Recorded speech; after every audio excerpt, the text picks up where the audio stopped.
इतनी young age में मैं खुद अर्न करके अपनी फैमिली को भी सपोर्ट करती हूँ, सिर्फ अपने काम नहीं करती, अपनी फैमिली को भी सपोर्ट करती हूँ, ये मेरे लिए बहुत प्राउड की बात है। बिल्कुल है। उस टाइम पे मैं डिसहार्ट तो बहुत होती थी कि यार ऐसे कमेंट्स मुझे पास होते थे, पर मेरी फैमिली मुझे हमेशा बोलती थी इग्नोर करो, ये नहीं किस करो। तरह के कमेंट्स? जैसे कि माज़ूर है, लंगड़ी है, एक पाँव कटा हुआ है। आउटसाइडर्स ज़्यादा थे, रिलेटिव्स में कुछ ही थे जो मतलब ज़्यादातर बोलते थे नहीं यार व्हीलचेयर मत घर में लाओ, गंदी हो जाएँगे कारपेट्स। हमारा ये होता है वॉशरूम में व्हीलचेयर मत लेके जाओ। सो बहन भाई पढ़ने जाते थे, मैं खाली उनको देखती थी और अंदर से मुझे होता था कि यार अब पढ़ना है मुझे आगे। स्कूल में एडमिशन के लिए गए कराची में, तो उन्होंने बोला कि नहीं हम इनको एडमिशन नहीं दे रहे, क्योंकि हमारे अगर ये ऐसे व्हीलचेयर पे आएंगी तो हमारे बाकी बच्चों पे क्या असर पड़ेगा। 4 साल एक बेड पे ही गुजार दिए, कुछ भी नहीं किया। उस टाइम पे मुझे बहुत ज़्यादा मेरे ड्रीम्स थे कि मैं कुछ करूँ, मुझे कुछ करना है। मेरा ऐसा नहीं था कि बस छोड़ दी ज़िंदगी। लोग रोक रोक के कोई ना कोई क्वेश्चन कर लेते थे, मुझे एम्बैरेसमेंट होती थी अपनी फैमिली के साथ जाते में। मुझे फोबिया हो गया था कि यार कोई देख लेगा, किसी को वो लीक हो जाएगा, या बहुत सारे इशूज़ जिनकी वजह से मैंने खुद अपने आप को होम बाउंड कर लिया था।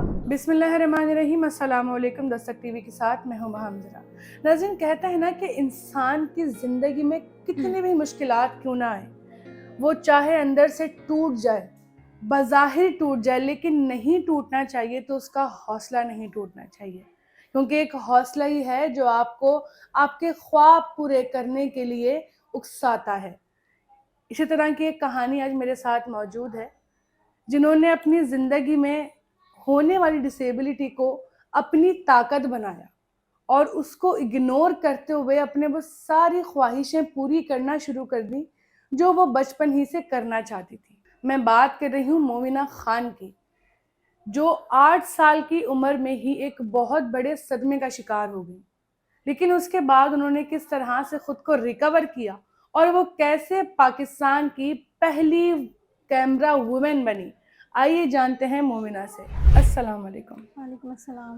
मोमिना, सबसे पहले मुझे ये बताएं कि हमारे माशरे में जब एक लड़की पैदा होती है तो पेरेंट्स के ऊपर वैसी एक बहुत जिम्मेदारी बढ़ जाती है, और पेरेंट्स की तरफ से भी लड़की पे प्रेशर होता है, क्योंकि वो अगर पढ़ेगी लिखेगी नहीं तो उसकी अच्छी जगह शादी नहीं होगी। सही है। और माशरे की तरफ से भी होता है कि भाई लड़की है तो एटलीस्ट वो इस काबिल हो कि वो किसी दूसरे घर जाके सब चीज़ों को संभाल सके। सबसे पहले मुझे ये बताएं कि आपकी ये डिसेबिलिटी है क्या और किस एज में आपको ये पता चली? मेरी वैसे डिसेबिलिटी जो है वो स्पाइना बाइफेडा है। स्पाइना बाइफेडा में बेसिकली होता है कि हम बाय बर्थ ही डिसेबल होते हैं, और मेरा भी ऐसा ही था कि डॉक्टर जब मैं पैदा हुई थी डॉक्टर ने कहा अब ये चल नहीं सकती हैं, इनकी जो लोअर बॉडी में इसमें सेंसेशन नहीं है। मेरे पेरेंट्स ने हार नहीं मानी उधर, क्योंकि एक लड़की पैदा हुई थी और सबसे लास्ट मैं ही थी, I was the younger one. So उन्होंने मेरे ऑपरेशन करवा दिए, मेरे 3 ऑपरेशन हुए। जिसके बाद मेरे पेरेंट्स को तब भी उम्मीद थी कि ये ठीक हो जाएगी।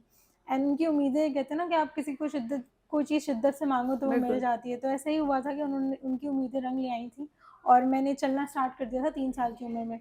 और कोई ऐसा प्रॉब्लम भी नहीं था, बिल्कुल ठीक अपना ज़िंदगी गुजारना शुरू कर दी, अपनी एडमिशन वगैरह ले लिया, एजुकेशन स्टार्ट कर ली। उसके बाद मैं 8 साल की थी जब मैं अपनी मेरे रिज़ल्ट आए थे 3rd क्लास के, तो मैं स्टेयर्स से ऊपर जा रही थी और मेरा पाँव किसी तरह स्लिप हुआ और मैं अपनी बैक पे ही जाके गिर गई। तो जब मैं अपनी बैक पे गिरी तो मेरे उसी जगह पे चोट आई जहाँ मेरी ऑलरेडी सर्जरीज़ हुई हुई थी। तो उसके बाद मेरी एक जल्दी से सर्जरी हुई और उसके बाद मैं व्हीलचेयर पे आ गई। 8 साल की बच्ची को तो रियलाइज़ नहीं हुआ कि आगे जाके क्या इश्यूज़ होंगे, या ये डिसेबिलिटी है या क्या है, ये टेम्परेरी है, उस टाइम पे रियलाइज़ नहीं हुआ। बट विद टाइम जब मुझे एहसास होता गया कि हाँ, अब मैं बिल्कुल ही खड़ी नहीं हो पाती हूँ। मेरा सिर्फ राइट लेग का इश्यू हुआ था, लेफ्ट लेग मेरा बिल्कुल ठीक था उस टाइम पे। मैंने फिर अपना घर में रहना स्टार्ट कर दिया। बहन-भाई पढ़ने जाते थे, मैं खाली उनको देखती थी और अंदर से मुझे होता था कि यार अब पढ़ना है मुझे आगे। स्कूल में एक जगह एडमिशन के लिए गए कराची में, तो उन्होंने बोला कि नहीं हम इनको एडमिशन नहीं दे रहे, क्योंकि हमारे अगर ये ऐसे व्हीलचेयर पे आएँगी तो हमारे बाकी बच्चों पे क्या असर पड़ेगा। ये सोच के फिर कभी स्कूल भी ट्राई नहीं किया, और एक 10 साल की बच्ची की वहीं एजुकेशन 3rd क्लास तक रह गई। बाकी सब अपने-अपनी रूटीन्स में बिज़ी होते थे, खाली मैं फ़ारिग होती थी। तो या तो बहुत ज़्यादा फ़ोन में लगी रहती थी या सोती रहती थी, कोई दिन-रात कुछ भी पता नहीं था उस टाइम पे भी। अच्छा, जब ये रियलाइज़ हुआ कि कौन-सी जो है ना तुम्हारी लाइफ में ये ट्रेजेडी हो गई है और इसके साइड इफ़ेक्ट्स क्या हैं, इसके साथ तुम्हें किन-किन चीज़ों को फेस करना पड़ेगा, जब तुम्हें अकल आई, तो उसके बाद किस तरह से रिकवर किया खुद को? क्योंकि प्रेशर खुद के अंदर से तो बहुत ही होता है कि मैं अपनी चीज़ों को खुद पूरा नहीं कर पा रही, हुँ। और फिर सबसे बड़ा जो होता है वो ये होता है कि लोगों का जो है ना रवैया, पेरेंट्स का, खानदान वालों का रवैया वो ज़्यादा तकलीफ दे होता है। एग्ज़ैक्टली। तो वो जो दौर था वो किस तरह से तुमने गुज़ारा? वो दौर तब आया जब मैं अच्छी खासी बड़ी हो गई थी, मैं 15 साल की थी, तो मेरा यूरिन इनकॉन्टिनेंस हो गया। हम इस्लामाबाद शिफ्ट हो गए थे, वहाँ मैंने एक स्कूल में एडमिशन ले लिया था, वो काफ़ी हद तक एक्सेसिबल था। तो जब मैं वहाँ रोज़ उतरती थी स्टेयर्स एक पाँव से उछल के और चढ़ती थी, क्योंकि मेरा घर जो था वो फर्स्ट फ्लोर पे था, तो उसकी वजह से मेरा यूरिन इनकॉन्टिनेंस हो गया। समहाउ ब्लैडर में कोई इश्यू हुआ और उससे यूरिन इनकॉन्टिनेंस हो गया ना। यू कैन अंडरस्टैंड कि एक वुमेन होना ही वैसे ही आपको बहुत बाहर जाते हुए अनकंफर्टेबल होता है, क्योंकि हर तरह के लोग होते हैं रोड पे। बिल्कुल ऐसे है। जब एक वुमेन विद डिसेबिलिटी के हाथ में यूरिन बैग भी लग जाए ना, आई डोंट थिंक सो कि वो कहीं मूव कर सकती है। एंड बहुत सारी वुमेन विद डिसेबिलिटीज़ अभी भी होंगी जो अपने घरों में हैं इन सारे इश्यूज़ की वजह से। तो हुँ। सेम थिंग हैपेंड कि जब मुझे यूरिन बैग लग गया तो बिल्कुल ही मैंने बाहर जाना ख़त्म कर दिया था। लोग रोक-रोक के कोई ना कोई क्वेश्चन कर लेते थे। मुझे एम्बैरेसमेंट होती थी अपनी फैमिली के साथ जाते में। मुझे फ़ोबिया हो गया था कि यार कोई देख लेगा, किसी को वो लीक हो जाएगा, या बहुत सारे इश्यूज़ जिनकी वजह से मैंने खुद अपने आप को होम बाउंड कर लिया था। और 4 साल एक बेड पे ही गुज़ार दिए, कुछ भी नहीं किया। उस टाइम पे मुझे बहुत ज़्यादा मेरे ड्रीम्स थे कि मैं कुछ करूँ, मुझे कुछ करना है। मेरा ऐसा नहीं था कि बस छोड़ दी ज़िंदगी। पर ज़िंदगी ने इतनी मुश्किल वक़्त दिए कि मुझे कहीं न कहीं हार माननी पड़ी थी। और आखिर में जो मेरा 9th ऑपरेशन हुआ था, उसके बाद मैं सच में हार मान ली थी कि अब नहीं कर सकती मैं। उसमें मेरा यू ब्लैडर ऑगमेंटेशन हुआ है, जिसके बाद मेरा यूरिन बैग तो रिमूव हो गया था, बट कोई अदर इश्यूज़ स्टार्ट हो गए थे, सीआईसी एंड ऑल। सो उस टाइम पे मुझे रियलाइज़ हुआ कि नहीं यार, अब मैं और कंटिन्यू नहीं कर सकती। पर मूव ऑन मैंने उससे ऐसे किया कि मुझे किसी ने बताया कि कराची में एक ऐसा इदारा है, डिसेबल वेलफेयर एसोसिएशन के नाम से, जो डिसेबल पर्सन पे ही काम करता है। आपको जाके वहाँ एक बार विज़िट करना चाहिए एंड आप देख लो ना वहाँ जाके। तो मैंने बोला नहीं, मैं नहीं जा रही, मतलब मैं कैसे जा सकती हूँ ना, मेरा सीआईसी वगैरह मैं कैसे मैनेज करूँगी वहाँ पे, और ये वो। तो ख़ैर जब मैंने मेरे पेरेंट्स ने मुझे बहुत कन्विंस किया कि नहीं तुम जाओ, एक बार चेक कर लो, कुछ नहीं होता। सो जब मैं यहाँ पर आई, मैंने देखा कि सब अपने जो डिसेबल पर्सन्स हैं, सब अपना-अपना काम खुद कर रहे थे। दे डोंट नीड सही। एनीबॉडी। वुमेन विद डिसेबिलिटीज़ भी थी, सिवियर डिसेबल भी थे, हर तरह के डिसेबल पर्सन्स थे। और वो जिस तरह अपने आप को ओन कर रहे थे ना कि मैं इसी व्हीलचेयर पे हूँ, मैं ऐसे ही हूँ। तो वो देख के मैं बहुत ज़्यादा इंस्पायर हुई कि मैं तो अपने आप को इतना डिसओन करती हूँ कि मैं अपना पाँव भी मोड़ के बैठती थी कि कोई देख ना ले कि मेरा पाँव खराब है या ये टेढ़ा है, जिसकी वजह से मेरा पूरा पोस्चर पाँव का खराब हो गया था। और जब मैं यहाँ सर जावेद रईस से मिली, जो हमारे डीडब्ल्यूए के फाउंडर हैं, उन्होंने मुझे बहुत समझाया कि मैं इसी व्हीलचेयर पे रह के पूरी पूरी दुनिया घुमा हुआ हूँ और तुम घर से नहीं निकलने का सोच रही हो। फिर मैंने ये जॉइन कर लिया, और मज़े की बात थी कि वो कहते हैं ना कि शक्करखोरे को शक्कर मिल जाती है। तो मुझे यही यहाँ पर आके हुआ कि यहाँ पर हमारा एक यूट्यूब चैनल था, विंग्स ऑन व्हील डीडब्ल्यूए का ही। तो वहाँ पर सब अपना ना वीडियो एडिटिंग कर रहा होता था, कोई अपना रील्स वगैरह का। मुझे एज़ आई टोल्ड यू, मुझे बहुत ज़्यादा शौक था फ़ोन चलाने का। तो तब से मैं देखती थी कि कोई भी वीडियो है तो मैं उसको रिक्रिएट करने की कोशिश करती थी, या कोई मोमेंट ऐसा है जो बहुत अच्छा लग रहा है, उसको कॉपी कर लिया या फिर उसको कैप्चर कर लिया, सॉरी। तो ऐसे ही मैंने एक यहाँ पर भी पर्सन विद डिसेबिलिटीज़ अपने एक्टिविटीज़ कर रहे थे, तो मैंने उसकी एक रील बनाई। जो रील हमारे जो हुसैन सर थे उनको बहुत ज़्यादा पसंद आई, और उसके बाद मैंने विंग्स ऑन व्हील जॉइन किया। जब विंग्स ऑन व्हील जॉइन किया तो यहाँ से मेरी कैमरा वुमन का जो भी सिनेरियो था वो सब स्टार्ट हुआ। ऐसे कि मुझे पहले तो गिम्बल दिया, तो मैंने बोला ये गिम्बल मैं कैसे चला सकती हूँ, मैं तो व्हीलचेयर मैनेज करूँगी, मैनुअल सही, व्हीलचेयर सही। है, मैं नहीं चला सकती। पर उन्होंने बोला कि नहीं तुम कर सकती हो, उसको एक बार सीख लो फिर तुम खुद कर लोगी। पर मैं ज़्यादातर क्या करती थी, छोड़ देती थी, नहीं यार मुझसे नहीं होगा, मुझसे नहीं होगा। पर वही बात है ना कि हमें इर्द-गिर्द लोग हमें इतना मोटिवेट करते हैं कि नहीं यू कैन डू इट। सो यहाँ पर यही था, सब एक-दूसरे को इतना मोटिवेट करते हैं इन सब चीज़ों के लिए। तो मैंने बोला कि या आई कैन डू इट। फिर मैंने उसको थोड़ा-सा अपना शौक भी, क्योंकि जब आपको खुद किसी चीज़ में इंटरेस्ट होता है ना, वो खुद ब खुद ठीक होती जाती है विद टाइम। तो ऐसे ही मेरा था कि वो वीडियो बनाने में इंटरेस्ट बढ़ता गया, और अब जाके इतना हो गया कि हर इवेंट मैंने यहाँ पे कवर किया, और जितने भी अभी मतलब आप रिसेंटली प्रोफ़ेशनली भी ये प्रोफ़ेशनली आप अब कर इसको रही हैं। बना लिया। जी।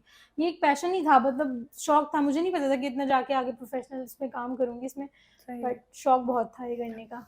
अच्छा मोमिना, मुझे ये बताइएगा कि ज़ाहिर है कि आपकी सोच बदल गई है, हुँ, लेकिन लोगों की सोच अभी तक हुँ, नहीं बदली। आपका नज़रिया बदल गया है खुद को लेकर, हुँ, आप अब खुद पर एतमाद करती हैं, लेकिन अभी भी आप बाहर कहीं जाती हैं तो लोग आपको उसी नज़र से उसी या तरह उसी से। सोच के साथ देखते हैं। एग्ज़ैक्टली। तो किस-किस तरह की चीज़ें वो बोलते हैं या किस तरह की बातें आपने अभी तक फेस करी हैं?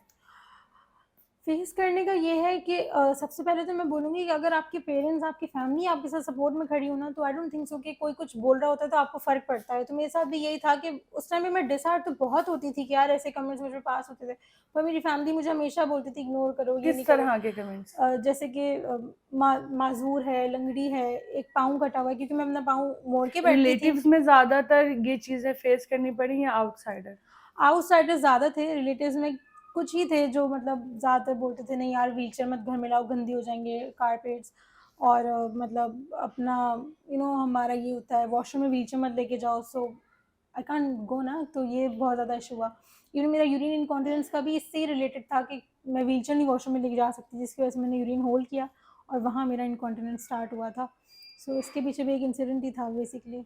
एंड अच्छा, फैमिली की तरफ से कभी कोई जो है ना वो डीमोटिवेशन नहीं मिली? फैमिली ने हर तरह से सपोर्ट ही किया है, वरना मोस्टली ऐसा भी होता है कि हमारे माशरे में कि खुद अपने सगे माँ बाप जो हैं वो बच्चों पे से हाथ हटा लेते हैं और वो चाहते हैं कि मैंने अक्सर लोगों से सुना भी है कि माँ बाप ये दुआ मांग रहे होते हैं कि हमारी मौत से पहले हमारे बच्चे को मौत आ जाए, क्योंकि एक तरह से ये फिक्र भी होती है कि हमारे मरने के बाद जो है वो इनका क्या होगा, और यही फिक्र उनको ये दुआ करने पे मजबूर करती है। तो इस तरह की चीजें कभी आपके साथ? इस तरह की तो नहीं हुई, पर मेरी मदर से ऐसा मेरा रिलेशन है कि मैं उनके बगैर एक दिन भी नहीं गुजारती। मुझे हर काम अपनी मदर से करवाना होता है, सब कुछ मेरी मदर ही करती हैं। मुझे मोटिवेट करने में मेरे फादर का हाथ है और मुझे जो जो भी हेल्प आउट करती हैं वो मेरी मामा करती हैं। पर शायद वो ऐसा सोचती हूँ इससे पहले जब मैं इंडिपेंडेंट नहीं थी, शायद उससे पहले वो सोचती होंगी ऐसा कि मोमना को कौन कैसे करेगा। बट अब अल्हम्दुलिल्लाह वो इतना प्राउड फील करती हूँ, उनको पता है कि अब मैं ये सब खुद कर सकती हूँ। मैं वो बंदी हूँ जो एक कभी रूम से निकल के लाउंज में भी नहीं गई और आज मैं इतनी दूर छोड़ के पूरा-पूरा दिन यहाँ गुज़ारती हूँ, तो शी नोज़ कि अब ये कर सकती है, इसने सीख लिया है, सो अब वो मुझ पे इतना ट्रस्ट करती हैं और उन्होंने मेरे लिए ऐसे वर्ड्स कभी नहीं बोले। सो यहाँ पर बहुत ज़्यादा केसेज़ ऐसे आते हैं जिनकी फैमिली उनको रखना नहीं चाहती, जिनको सुबह भेजना नहीं चाहती। पर डीडब्ल्यूए का काम ही यही है कि उन बच्चों को घर से बाहर निकाल के लाना, उनकी स्किल्स डेवलप करना ताकि वो अपने खुद से इंडिपेंडेंट हो। उनको किसी से भी खाने का लेके ताना ना पड़े कि यार तुम कुछ करते नहीं हो, हम पे बोझ हो, वो आप खुद सारे कमाते हैं। अपने सारे काम खुद खुद करो, करती हैं, आप किसी एग्ज़ैक्टली, की मोहताज नहीं है। एग्ज़ैक्टली। इवन इतनी यंग एज में मैं खुद अर्न करके अपनी फैमिली को भी सपोर्ट करती हूँ। सिर्फ़ अपने काम नहीं करती, अपनी फैमिली को भी सपोर्ट करती हूँ। ये मेरे लिए बहुत प्राउड की बात है। बिल्कुल, ऐसे हम इस सबके लिए बहुत प्राउड की बात है। Thank you. अच्छा मोमिना, लास्ट में आप जो इस वक़्त देख रहे हैं लोग, उसमें कई लोग ऐसे भी होंगे जो जिस कंडीशन से आप गुज़री, हुँ, वो क्या पता इस कंडीशन से गुज़र रहे हों, किसी न किसी डिसेबिलिटी का सामना कर रहे हों, और वो लोग जो मुकम्मल होते हैं लेकिन कुछ न कुछ जो लाइफ़ में प्रॉब्लम्स आ रही होती हैं फाइनेंशियली या फिर किसी तरह के रिलेशंस में, और वो जीने की उम्मीद छोड़ते हैं और वो जो नेमतें उनके पास होती हैं उनका शुक्र अदा नहीं करते। हुँ, उनको इस बात का एहसास भी नहीं होता कि अगर आपके पास देखने की सहूलत मौजूद है, सुनने की, बोलने की, चलने-फिरने की सहूलत मौजूद है, तो ये भी एक बहुत बड़ी नेमत है। और वो फिर भी जो है ना वो ब्लेम कर रहे होते हैं कि ऐसा एग्ज़ैक्टली। क्यों किया? और वो इस बात से बिल्कुल भी उनको फ़र्क नहीं पड़ता कि भई हमारे पास है क्या? जो नहीं है हमेशा उसी को पॉइंट उसी आउट को करते पॉइंट हैं। आउट करते हैं, और एग्ज़ैक्टली। वो खुद तो नेगेटिव होते हैं और वो माशरे में भी बड़ी नेगेटिविटीज़ फैला रहे होते हैं। तो उन लोगों को क्या मोटिवेशन या क्या उम्मीद आप देना चाहेंगी? मैं ये बोलना चाहूँगी लाइफ में अप्स एंड डाउन्स दोनों देखनी पड़ती हैं, नो डाउट कि हम ऐसा नहीं सोच सकते कि जैसा हम सोच रहे हैं चीज़ें उसी तरह चलती रहें, ऐसा नहीं होता। मेरे साथ भी ऐसा कभी नहीं हुआ।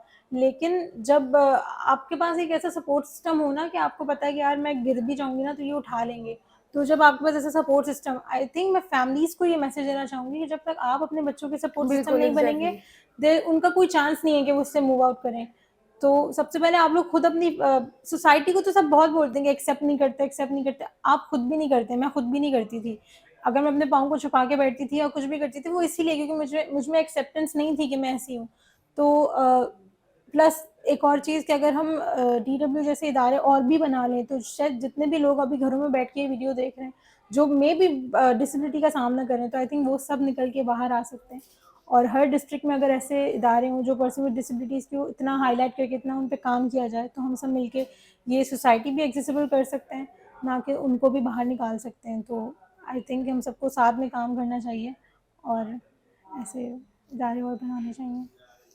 तो भाई मोमिना ने जो बात कही कि जब तक हम खुद पर एतमाद नहीं करेंगे तो दूसरे हम पर एतमाद कैसे करेंगे। तो यही थिंकिंग अगर आप लोग लेकर चलते हैं कि आप लोग खुद पर भरोसा करें और खुद से उम्मीदें लगाएं और उनको पूरा भी करें, तो फिर दूसरे मजबूर हो जाएंगे आप लोगों को मानने के लिए। तो भाई इसी के साथ अपने मेजबान हमजरा को दें इजाजत। अल्लाह हाफिज।